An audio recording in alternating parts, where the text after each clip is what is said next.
Hello guys, দেখো বন্ধুরা আমাদের প্রাণের শহর গঙ্গারামপুর।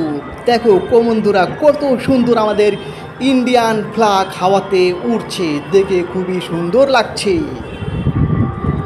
দেখো বন্ধুরা, আমাদের প্রাণের শহর গঙ্গারামপুর চৌমাথা মোড়, তার মাঝখানে রয়েছে আমাদের ইন্ডিয়ান ফ্ল্যাগ। এই ইন্ডিয়ান ফ্ল্যাগটা কিন্তু অনেক বড়, কারণ অনেক উপরে রয়েছে, অনেক উঁচুতে, সেই জন্য ছোটও লাগছে দেখতে। কিন্তু যখন নিচে নামায় প্রত্যেক বছর স্বাধীনতা দিবসের সময় এই ইন্ডিয়ান ফ্ল্যাগটা 4টে মানুষের সমান, এত বড় ইন্ডিয়ান ফ্ল্যাগ অনেক উপরে লাগানো রয়েছে, সেই জন্য হাওয়াতে কত সুন্দর উড়ছে, দেখে খুবই সুন্দর লাগছে।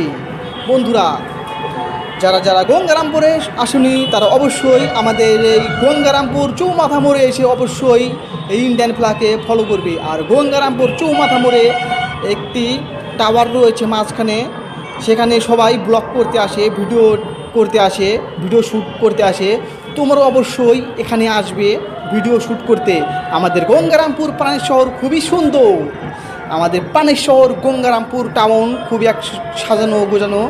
যারা যারা গঙ্গারামপুর আসেনি অবশ্যই আসবে। আর গঙ্গারামপুর মানে আমাদের ক্ষীর দই, খুবই সুন্দর খেতে।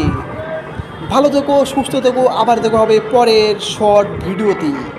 আমার এই পেজটাকে ফলো করতে অবশ্যই একটা করে লাইক করবি।